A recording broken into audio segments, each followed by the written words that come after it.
Hello, everybody. I'm Candid Frank Stanisci of CFL Talk. Welcome to the Spanglish World Network on Zingo TV, channel 250. Please remember to download the Zingo TV app at the respective app stores for iOS and Android devices. While you download the app, make sure you rate and leave a comment. Both apps are absolutely free.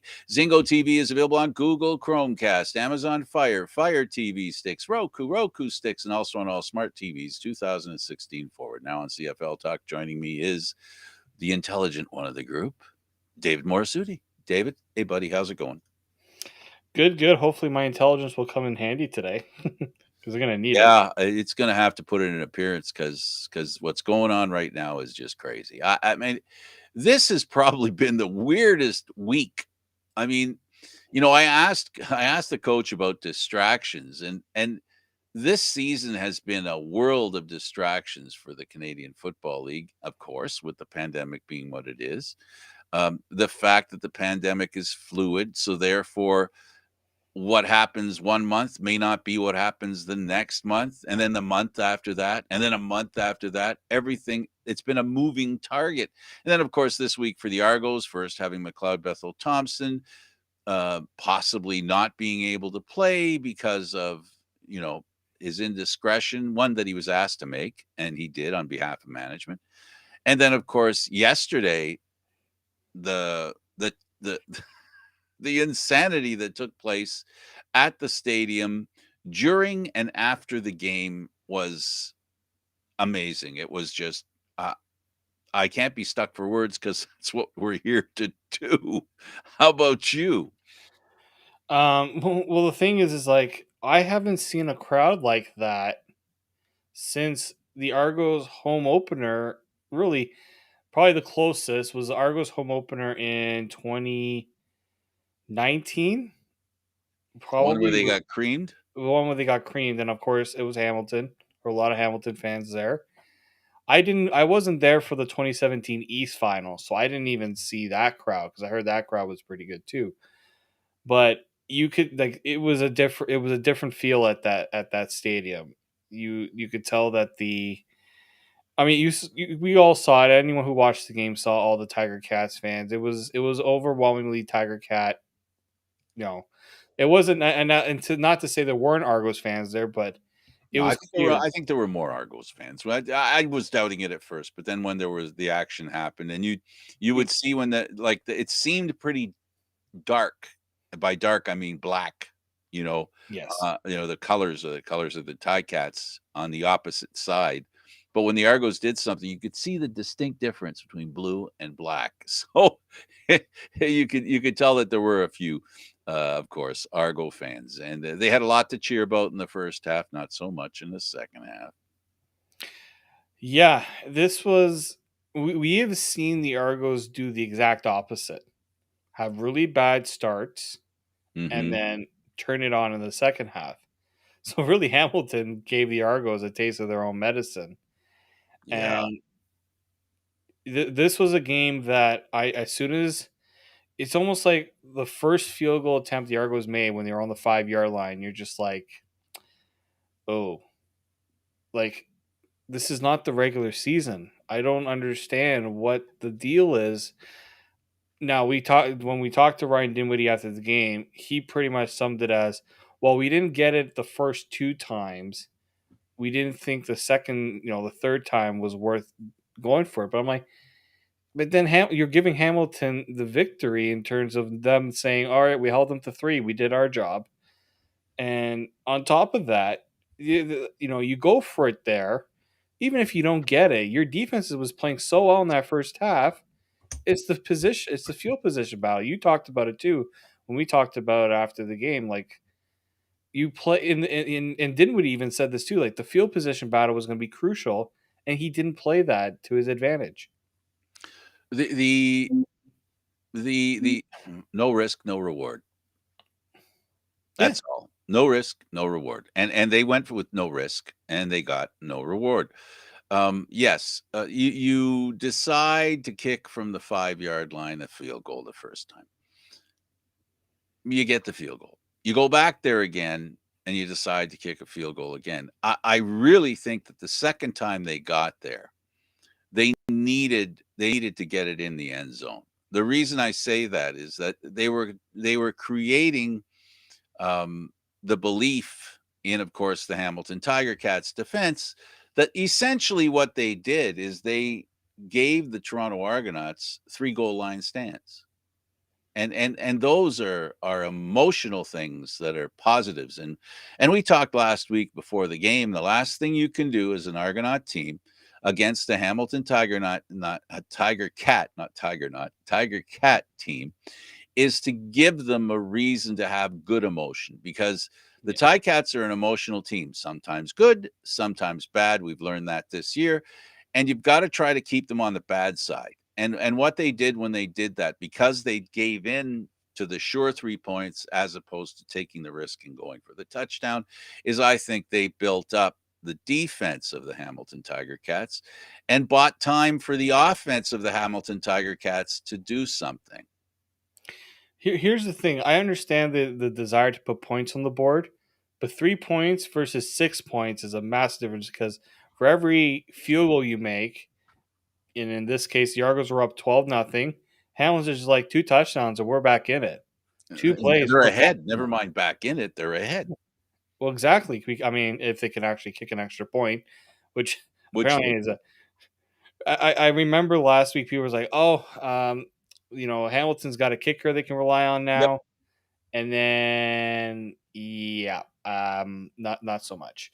Um, like the weather wasn't a factor in that game, in my opinion. So I don't know if even Boris Beatty missed a field goal, but I think that's more Uh, the pressure than it was anything else. But yeah, we talked about why offense hasn't been as prevalent in the CFL. I don't know how many I in my time, I don't know, I don't remember seeing a lot of coaches going for field goals when they're within the 5 yard line. They will take the chance on third down to go for it. And I feel like decisions like that, passive decisions like that, it's not exciting. People say that's something an NFL coach would do. it's not for me. It's not about, well, it's not about the excitement for the fans, because that's the last of that's definitely not a major concern for a football team in the middle of a game, that which is the game that leads up to the championship. Well, again, did he have so little faith in his short yardage quarterback, his offensive line? Is that why? With Nicastro, this was a different offensive line. It wasn't as dominant or as good as it's been in the past.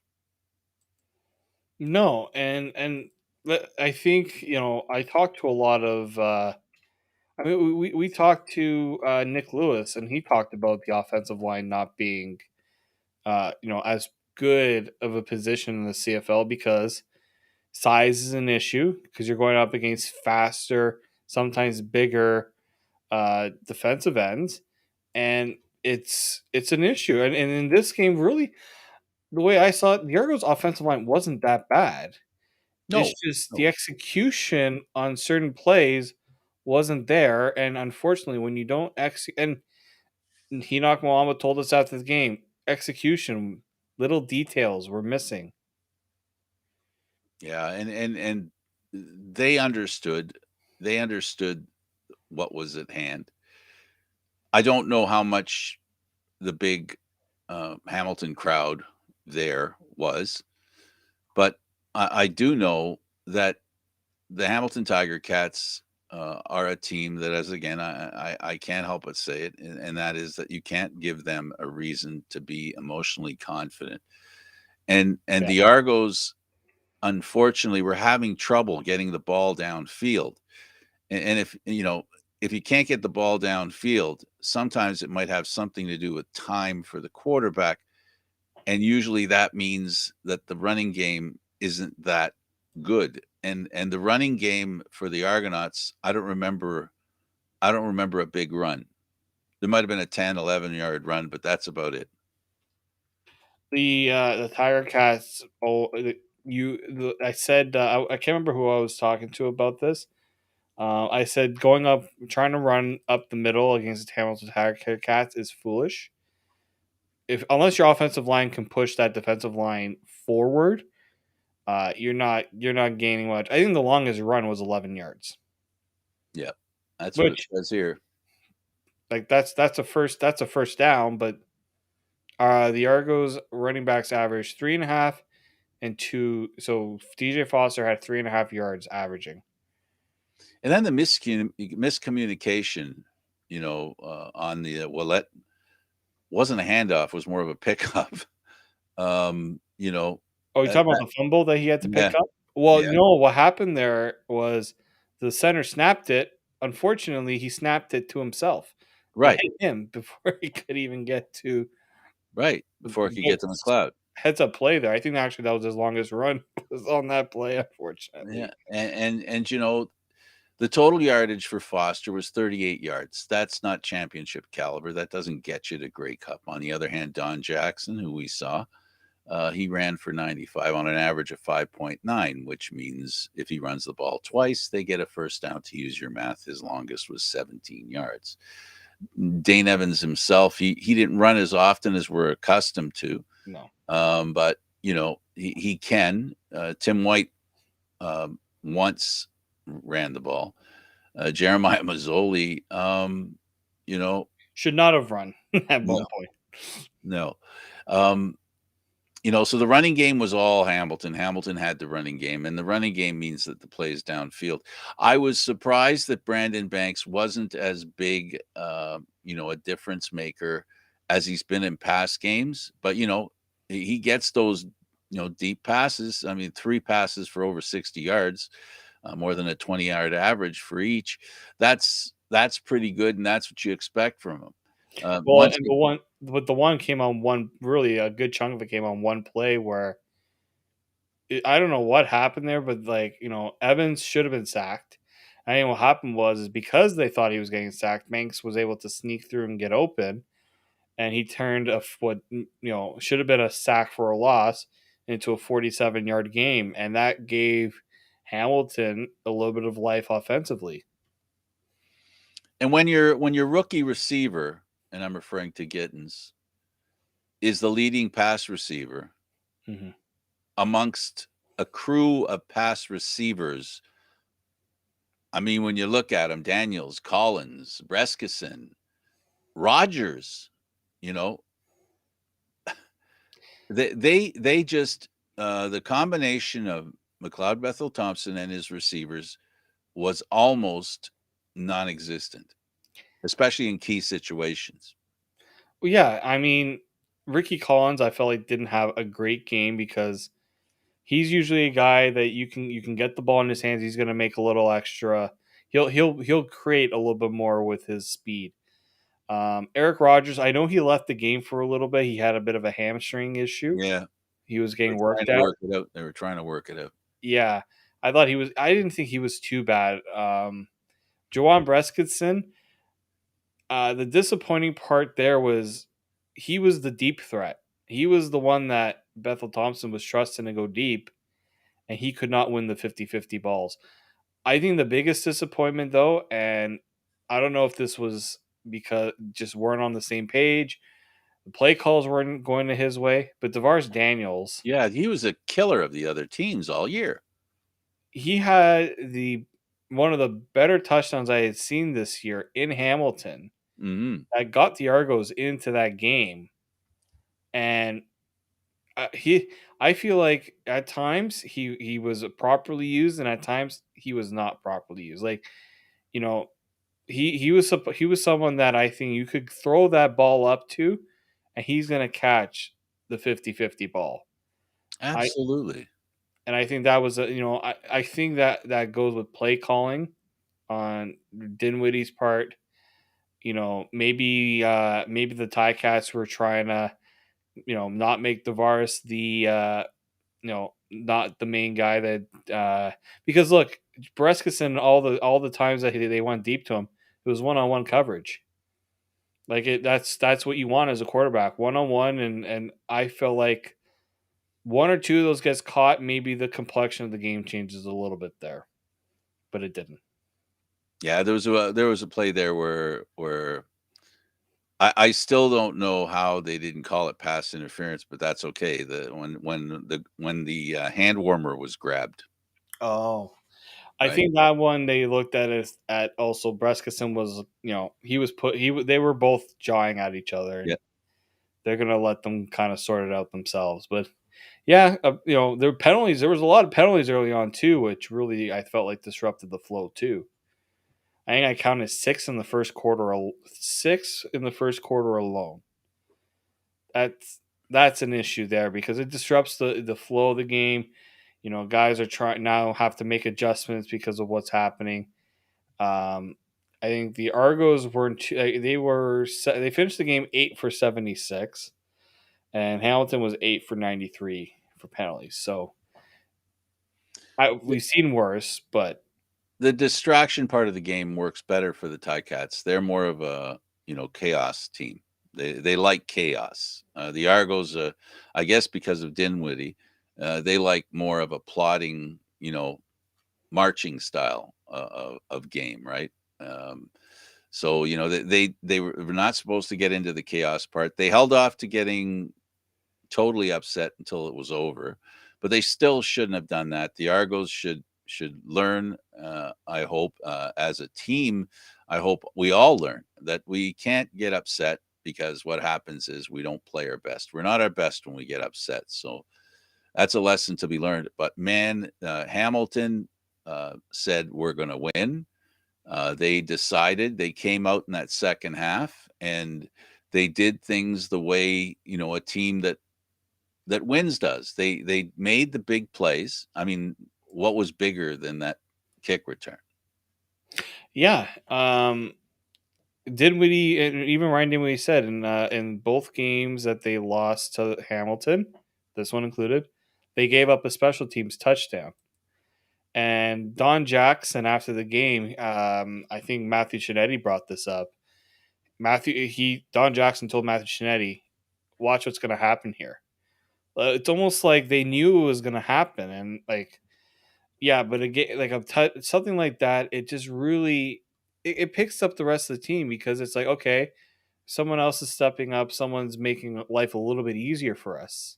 Yeah, you're talking about Pappy White's return. Yeah, Pappy White, which at first when I heard it in the press box, I wasn't sure how to spell Pappy White because I was hearing Poppy White. And I think that's how it was being said in the but even Orlando was very complimentary of Poppy because and rightfully so, that was an incredible play by him to just take that all the way back.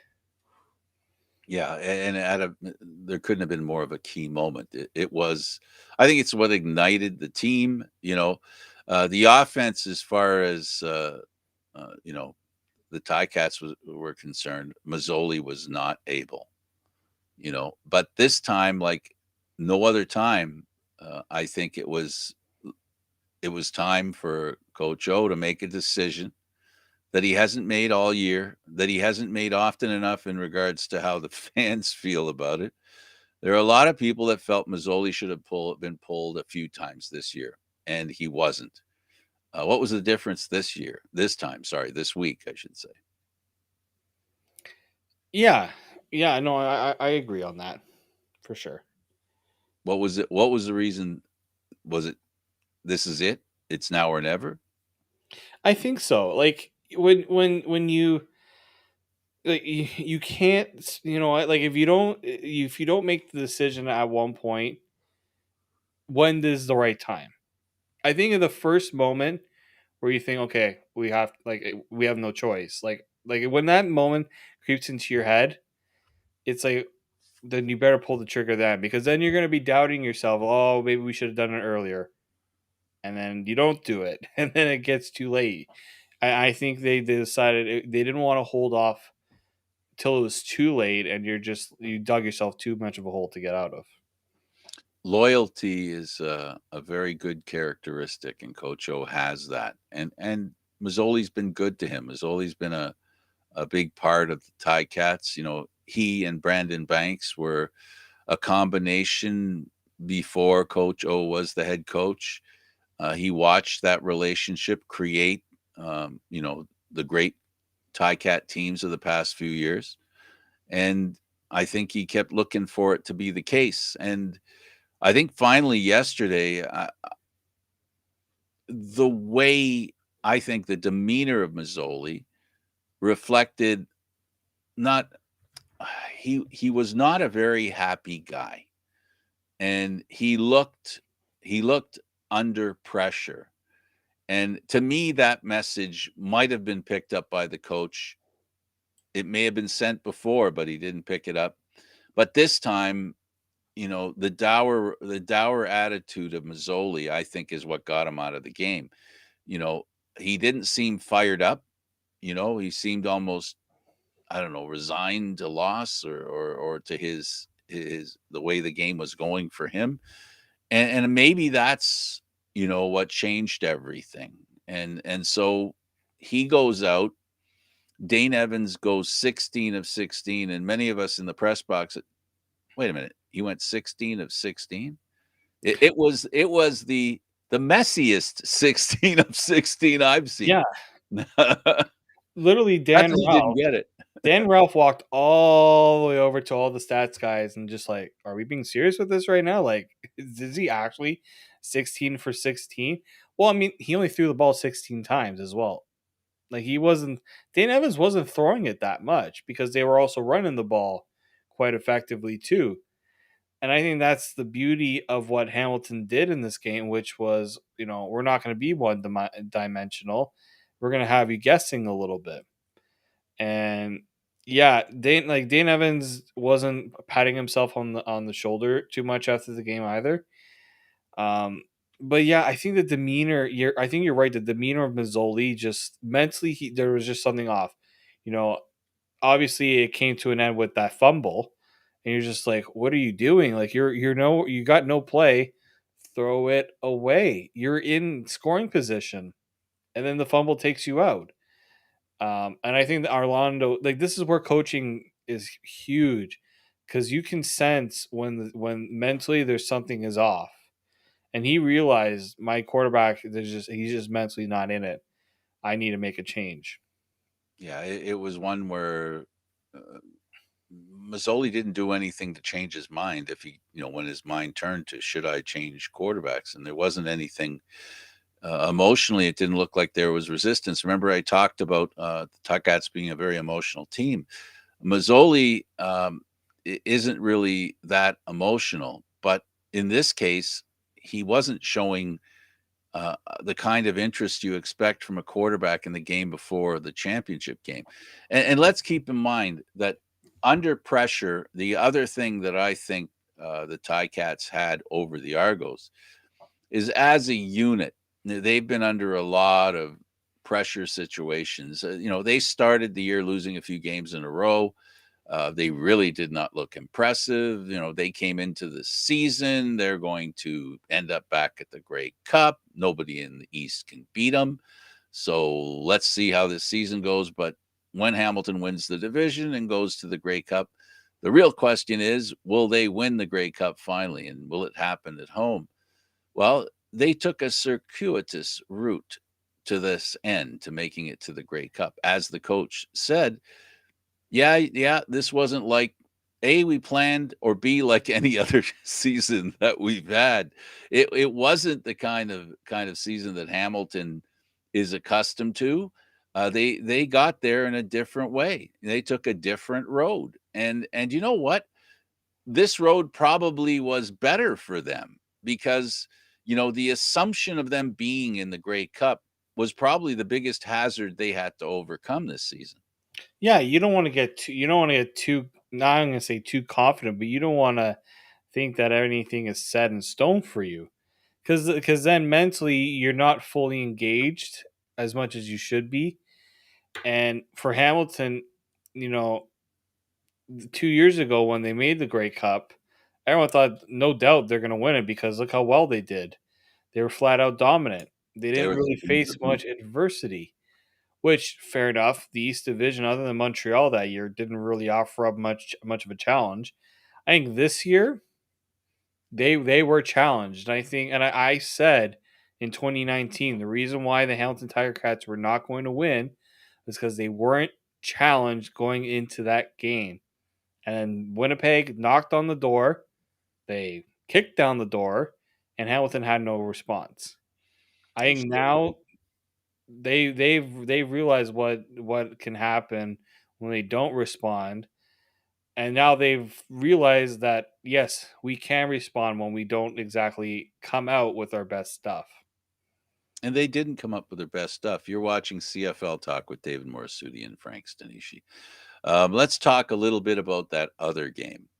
And, all year I've been talking about, that statistic, that interception, touchdown to interception, and how it can really determine a winner. Well, it didn't this week because the Saskatchewan Roughriders, they had a field day in takeaways.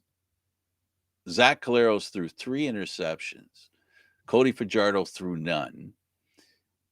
Cody Fajardo outthrew Caleros. There's only one statistic that really matters when it comes to the Winnipeg Blue Bombers, I guess. And they won, and it just so happens that Andrew Harris ran for 136 yards. He was the MVP, MOP of the Grey Cup, the last Grey Cup 2019. He just came back from injury. Talk about flipping a switch. Craig Dickinson, his comments after the game, it's almost like one of those like, oh yeah, game decision, my ass. Like, almost like give me a break. This did not look like a pair. Now, in a big game like this, any guy who's injured will find a way to get themselves ready for that game. You can know if he's in pain, you can shoot him up with something. I mean, I hate to say it, but that's what a lot of they give you something so the pain's not as prevalent. The adrenaline gives you a little bit of a boost. But yeah, this is a little scary if you see Andrew Harris with 23 carries for 136 yards and a touchdown. Because if you're Winnipeg, as you said, Zach Claros, not too great, with those three. Now, granted, not all those interceptions were his fault. There was that one in the end zone that got tipped up, and there's not much the quarterback can do when the receiver doesn't make the play on it. Cody Fajardo, he didn't make many mistakes. But that's the issue there. When you don't take advantage of the mistake that the other team, creates, you're going to get burned for it. And what Winnipeg likes to do with Andrew Harris being able to run the way he does is they can control the pace of the game a little bit more. They like to play physical. And we know Saskatchewan's a tough defense, Mm-hmm. but Winnipeg just like, yeah, we got no problem giving it back. And fortunately, Andrew Harris was able to do it because I don't know if they would have been able to rely on their other running backs. It's not they're saying how good of the depth is at running back, but Andrew Harris is a different animal. It's a different beast when you go up against him. If he thinks he can play, he will. And if he plays, you'll know he played well. It's just what he does. And I'm wondering because I don't want to get into next week's game, the big one, but just a little tiny thing where he comes back, and I don't know, David. I think a lot of what he accomplished was mostly on adrenaline. And I wonder, how what happens with players who come back from injury, their first game back, the adrenaline is enough to carry them through the day. It's the next game that's more difficult. I say that for a reason because the Grey Cup is coming up. So we'll just see if he can maintain this pace after coming off an injury in the Grey Cup game. But once he gets back in the game, he runs for 136 yards. Your passing game now has a lot of opportunity to be successful, yet they really weren't. Rashid Bailey, 3 catches on 3 attempts for 56 yards, was the leader. Nick Dembski, 6 for 51 yards, 6 of 7 targets. And they still, Winnipeg, still are able to win a game against a team that, statistically speaking, the quarterback, even, The running game, not so much, but you don't expect it that much. He only ran for 32 yards. They still win. Like, they just I think it's like we talked about with Hamilton and Toronto. Toronto has to learn how to win. They won this year, but too many times they won a close one, and they caught a lot of breaks, not because they outplayed the other team, but the other team didn't have a kicker. In Winnipeg's case, they can beat you so many ways. Yeah, no, very much so. And you know, we say Zach Rose didn't have his best game. Zach Rose didn't need his best game, and that's scary. That like you're saying even without their quarterback playing well, and we know how important quarterbacks are in the CFL, he didn't have his best game, and yet they still won. That's why it's really tough to bet against Winnipeg because they find ways. This is probably the more complete team in terms of all right, we're gonna pick up the slack for a quarterback. Oh, our defense maybe isn't doing so well. We're gonna put some points up on the board. Like there's not many weak links on this team because they all kind of pick each other up. And I hear players talk about that all the time. I think Winnipeg is the model for that type of play. They're a reflection of their head coach. Oh yeah, There's no better team guy. someone that's done it right, and he's going again. The last when 2019 it was such a big thing. Two former teammates, two guys who were kind of very similar in a lot of ways in terms of their the style a little bit. Very aggressive. Especially on defense. And I think Mike O'Shea has what he's done in Winnipeg is he's set up a way for things. He's set up continuity, something that not a lot of teams in the CFL have. He's been able to achieve that, and that's it's a lot easier for a coach to not have to teach new things all the time. And have superstars on your team and fit them into the budget. Yeah, yeah, I'm gonna give Kyle Walters a lot of Oh credit boy. there. I don't know if there's a better. Everywhere. I don't know if there's a Everywhere. we talk about John Huffnagel as one of the top executives in terms of front office.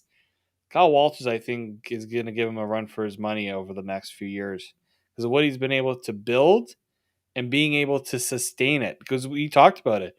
The only player that maybe might not have returned was Willie Jefferson. Remember, a lot of teams had a front row. They were the Raptors. The Argonauts were taking him to Raptors games, trying to get him to come. I think Hamilton had were trying to lure him. Teams wanted Willie Jefferson, but Winnipeg was able to. I know maybe they gave him a little less, but he went back there because nothing changed. And when nothing changes from a championship team, players are confident that they can run it back because what's really changed about it. Absolutely.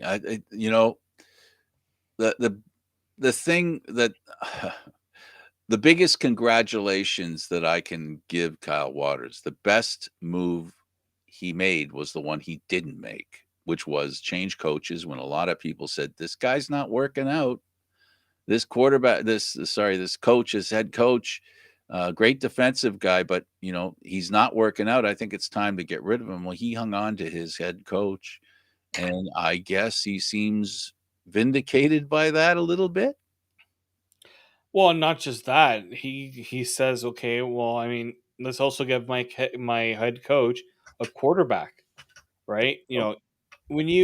When you believe that you've given your coach all the tools to be successful and he can't get it done, that's usually time to say, okay, I need to find the person that will do that. But as we've found out in the CFL, continuity, keeping things together as much as possible, and putting faith in the guys in charge. Too many teams have wasted opportunities where they've cut bait with a coach too early. You see what Calgary's doing right now. Reason why they've been in the playoffs is it 16 straight years. From Huffnagel to Dickinson, it's been a seamless transition there. You see it with now in Winnipeg with Mike O'Shea. You're It's seeing going it in on in Hamilton, Saskatchewan too, and in Saskatchewan, and they're now it's struggling. Craig Dickinson in Saskatchewan. But you look at the teams that are struggling.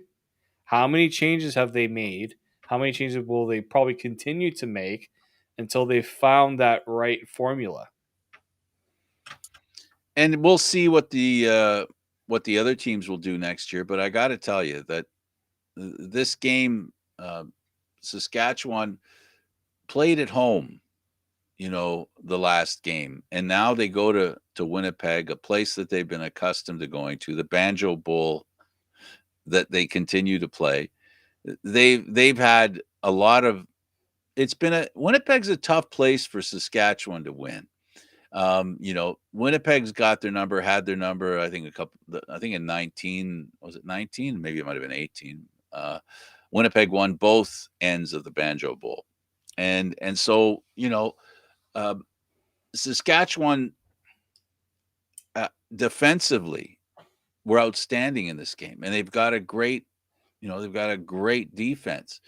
It's just the thing is that they don't have I don't think they have a receiving core, or is it the quarterback hasn't helped make a receiving core out of that team or on that team? I just haven't seen, like Schaefer Baker, uh, great addition to the team. Unfortunately, he only had 25 yards. Williams, we know he's a great receiver. He did well. He did 108. But once you get past those guys, Braden Lenius has shown some good games, but they don't have marquee receivers. And I think the pressure ends up on Cody Fajardo because he doesn't have marquee receivers. Or the question is Cody Fajardo the kind of quarterback that can create, like Bo Levi Mitchell in his great years in Calgary, where it didn't seem who they threw out there, he would toss for a 65-yard pass to two or three of them a game. I think, yeah, well, Duke Williams continues to show why he's one of the better receivers in the CFL. Maybe I know he might try again with the NFL, but I think if he wants to, he'll find a home somewhere. Um, I think that's what Cody. I think Fajardo was missing a receiver of Duke Williams caliber because I think he needed someone that can help make the play. You know, I think Bo Levi Mitchell doesn't necessarily need a receiver to make the play from because he will put him in a position to make the play. Even Zach Caleros will put his receiver in a position to make the plays. I think Saskatchewan missed Shaq Evans in this game because after Duke Williams, who was again phenomenal in this game, there wasn't much there. I think Schaefer Baker fizzled a bit. He had a great start to the year. I mean, I remember the game against. I obviously because I cover the Argos. I saw that game he had against Toronto where he put up 99 yards. And then he had 2 weeks later, I think he had a big game against Calgary. But he's also, he's 23 years old. He's just starting out, right? Unfortunately, in the CFL, you can't just throw a young guy in there and hope he's going to catch fire right away. So I think, yes, they will develop Schaefer Baker into something. I think there's something there to work with. But I think they need to. I think before you give up on Cody Fajardo, because I know some Saskatchewan fans probably are ready to pull the trigger, give Fajardo everything you think he needs to be successful before you make a proper determination. Because Make sure he's had a chance to win. He yeah, has the tools. Yeah, no, it's true. He needs a little more. A little. He doesn't have as many options as a winning quarterback needs in the Canadian Football League. The other thing is that Fajardo also was sacked 5 times. That's got to play into a quarterback's ability or inability. And that is one of the strengths of Winnipeg is that they do not give the quarterback a lot of time. That's why what Cody did do I think, was a good job. He did a good enough job to win that within that context of being hounded the way he was that whole game and knowing they're coming, and then they do, and be able to perform the way he did. And I love that statistic that he didn't throw an interception under that pressure, 5 sacks and the constant pressure he had on him. He didn't throw an interception. I think Saskatchewan, if there's one area they're going to have to really address, it's the offensive line. Um, Who which doesn't? You said earlier, everybody I was except gonna say Winnipeg. everybody does, yes, but I think really Saskatchewan, their own backyard, the Huskies are developing some great offensive linemen. Them and I think Calgary. So if we really want to talk about how to make it better, well, I think a lot of other schools need to start developing offensive linemen better. I think for Saskatchewan, they lost Philip Blake, they lost Darius, they lost their offensive line coach to the Argos. I think that's if I'm Saskatchewan, that's probably the biggest area to address because you got the defense. Their defense, I think, top three in the CFL. Hamilton, Winnipeg, and Saskatchewan. I think that's three defenses that you're gonna have a tough time against every week. Now the offense, I think if you give Cody Fajardo the time, because everyone talked about he can't throw past 30 yards. He's got to get time to do it too. The receiver's got to get time to get open. So make sure you're giving him all the tools. And if then he doesn't succeed, well then you can. I mean, right now maybe you can start looking at a backup quarterback who could potentially take the reins if they feel that Fajardo isn't the one. Yeah, remember, going into the new season, we had 2 quarterbacks in different positions or places. We had Arbuckle in Ottawa, and we had his counterpart here in Toronto, Nichols, and then they switched. So, there'll always be an opportunity for a quarterback to find employment, and we have one right now. Is Trevor Harris a lock to be, in Montreal next year? Is he the incumbent to Adams, or does he spring free? And if he ends up somewhere, for example, just for the sake of discussion, he ends up, let's say, in Toronto, and and Or then all of a sudden, or Ottawa. But the reason I say in Toronto is because then what does that mean that Thompson becomes available? Um, doesn't come back to Toronto, and then where does he go and what happens there? Well, what about Bo Levi Mitchell? What about Mike Riley? These are guys that command a lot of money, and that money sometimes, and we know it to be true because the GM in Calgary, after the season started, went to his ace quarterback and said, "How'd you like to take a little cut and pay? I need you to take a little haircut because we'd like to get some quality in on the rest of the team, and I could use a break with your salary." And he refused. So that is important. How much you pay your quarterback is impactful. And the fantastic thing about the offseason, David, every option is open. Yeah, really, I think the only quarterback who might be locked in. Well, Looking Winnipeg, around, yeah, if Caleros, if I don't know if he was a one or Evans, two, pardon, Dane Evans. Evans, and I think maybe Bo Levi Mitchell. They want him back. Whether it makes sense, that's the other question. But yeah, this I is see Mazzoli needing a change. I think you will see a change there. Just based on how the last few games went. They look like a different team with Dane Evans at quarterback. Um, and look, Jeremiah Mazzoli will have options. I think Ottawa, um, Edmonton. I don't think Edmonton, even though they have Nick Arbuckle, I don't think they're set. I think they'll be looking. I think BC, depending on what happens with Michael Riley, I think they might be looking. There's going to be teams looking. It's going to be very interesting. But I think There's going to be a lot of teams that aren't sure they've got their quarterback. That's essentially what you're saying. Other every than team that Calgary didn't make it to the and Grey Cup right Winnipeg now, and Hamilton yeah, so far. Those are the only 3 teams. Like, we know that Arbuckle signed in Edmonton, but is that a guarantee? Is that a lock? You know? the new GM might think otherwise. Well, it's Arbuckle's right? 3rd team in 2 years. It'll Right? be his 3rd team in 1 year, actually. Exactly. Well, I mean, not really much of his choice either. No, no, not at all. But that's what we're talking about, isn't it? Isn't that what we're talking about? We're talking about how the GMs feel, and how organizations feel, and the quarterback position in the Canadian Football League. We've talked about how important it is, but it seems in recent memory, at least anyway, relationships aren't as sweet as you would think. I mean, take a look at the last couple of years. You know, I, I thought for sure Trevor Harris was a lock in Edmonton, and I thought Edmonton got the guy that they needed. What happened there? Vernon Adams in Montreal. Before he got injured, there were some questions about him.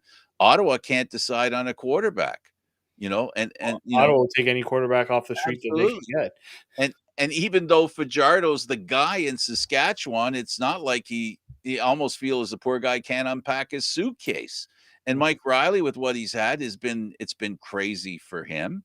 Uh, you know, uh, uh, Leaving, like you said, Calgary with Bo Levi Mitchell, fine. And then you look in Toronto, they came in with Arbuckle, they went out with Thompson, and Montreal brought in Harris, and Ottawa is still looking. Yeah, So, there's going to be a lot to unpack there. Now, Frank, I'm just looking at the clock here. I know there's something else we want to discuss, oh boy. and I feel like it's not going to be a quick discussion. All right. So the short start, prime the pump as best you can, and then we'll carry on from there. Um, so your view, in your synopsis of what we've experienced after McLeod Bethel Thompson passed his COVID test. Yeah, because it was the last 3 days in Toronto were the craziest I think I've ever endured since covering the CFL. Because McLeod almost didn't play this game because of COVID protocol. I think the league still made the right decision, while other people are thinking that they bent to Toronto's will. In a way, they did, but they also had common sense come through. And then he plays, and it doesn't go well for him because they lost. He was visibly not happy after the game. We saw that the TSN cameraman was trying to get some shots of him, and based on his explanation today, he didn't like how close he was getting. Told them to back off, didn't. Then he pushed them. Not a good look because it shows that your emotions got the best of you. And then, and then I get home from the game. I get sent a video of Chris Edwards coming out into the area where the fans are and clearly no challenge not challenging but telling Tiger Cats fans that he wasn't happy with something that happened. Then another fan came from behind, I think pushed him, and Chris Edwards started swinging. Then Deshaun Brissett pushed the fan away, and then security took over. And I thought, okay, like that's a dust up that looks really bad. And then there was another thing going towards the tunnel of the locker room for the Argos, where police had to wrestle down fans who were going after Argos players trying to get into the locker room. Just an absolute ridiculous situation because game's over. You just go to the locker room, everything's done. Nope. And guess what? While this game had a lot going, no one's talking about what happened on the field. Everyone's talking about what happened off the field now. And what about the McCarthy story? Um, sorry, which one? McCarthy. Mike McCarthy? Yeah. No, no, not McCarthy. Sorry. John Murphy. John. Yeah, Sorry, John. John Murphy. Well, Murphy was trying to get to the locker room. He was talking with the Ticats fan, and I guess they probably said something to him, and I think he pushed him. I have to rewatch the video. It looks like he pushed him. The Tiger Cat fan grabbed him, started punching him, and then police came in and started wrestling him down. And then you see police grabbing, him and a couple of other people, like forcing them to go to the locker room. It got out of control real easy. I just one comment on all this. I will say There's no excuse for a player to engage with a fan. Players have to know that fans are going to do what they can to get them going. And I get it, they cross a line sometimes. But there's one line a player cannot cross because players are held to a different standard than a fan in the eyes of the league, in the eyes of everybody else. And that's where I think the Argos were wrong.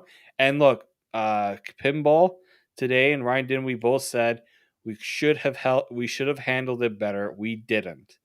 And I think at least they took ownership in knowing that they did not handle it properly. Their part. Their part. Their part. Because it wasn't just them that caused all of it. No. And the aggressiveness of the Cat fans is clear to anyone who spends their time around them. They're a very aggressive fan base, and that's the way they are. Now the question then becomes: can their aggressiveness be constantly excused? I think right now Andy Ambrosi needs to address this because he's about to have a Grey Cup in their home field. Potentially, they're going up against they're probably not being favored in this game. If they lose, that's going to be an issue, I think, because you just said Ticats fans, they're an emotional group, right? And this is the first time they're going to host a Grey Cup in a long time, and they're expecting their team to win at home. So expectation, and if they don't meet the expectation, it's going to bring out emotions. And yeah, so I think this is something we talk about how the players are so accessible to fans. I think right now, if you're MLSC, you're telling the league, hey, guess what? You don't want something like this to happen again. We're gonna do what we can to ensure that it doesn't happen. And that means, unfortunately, to our fans, they're not gonna have the same access that they used to have. Well, for example, that what turned into being a gauntlet for the Toronto Argonauts was an opportunity to shake hands and get friendly with their fans who enjoyed the privilege of saying hello to their their players and shout their support, share their support. And now it's quite possible because of this event, Argo fans are going to lose that opportunity that they all enjoyed. I mean, you and I know what I'm talking about because maybe not this year, but the last season, we got to walk that walk and see the line of fans that are there and the positive excitement that's had between them and the players. And now to lose that because of a couple of morons, we can blame the Argos. We can say, well, they should know better, but it they didn't do it on their own, and sometimes verbal abuse can become toxic and also create a problem. And there's one thing that Cat fans are notorious for is verbal abuse to a point where they're proud of it. Just look at the lead singer of the band that'll be doing the halftime show, bragging on the term Argos suck. It sounds cute, doesn't it? It sounds cute, but it is. I associate it with any other abusive comment. It's not. It's not. You know, uh, in my mind, the kind of thing that if you take it out of the football context, socially acceptable. You can't yell across a street to somebody and say they suck. You can't. That's an insult. And unfortunately, we live in a time right now where the sensitivity for insults and aggressive verbal language is unacceptable. And I think there's going to be something that's going to have to happen to control fans so that we don't get this situation again. Is it hide the tunnel, close it off like we talked about, like they do in hockey games? They have that goes Yeah. down, and then because of the contactless relationship, this is before the pandemic. Is this what needs to happen? It concerns me that we're going to see a change in the way the CFL and fans interact. I And that, think so. I think we'll have to end it there, but I think you're right. I think you'll see there might be some changes going forward when something like this happens. Yeah, it's too bad. The losers become the fans, and that's, it's a given. It is what it is. Definitely, for sure. Thanks, David. Thank you, Frank. For David Morassutti, I'm Candid Frank Stanisci. Thank you for watching CFL Talk, airing live Mondays at 1 p.m. This show can also be heard on the Spanglish World Radio Network for CFL Talk, news, entertainment, and other sports programming we offer. Please check out spanglishworld.ca. Spanglish World. Watch it, hear it, read it, download it, and live it. Thanks for watching, everybody.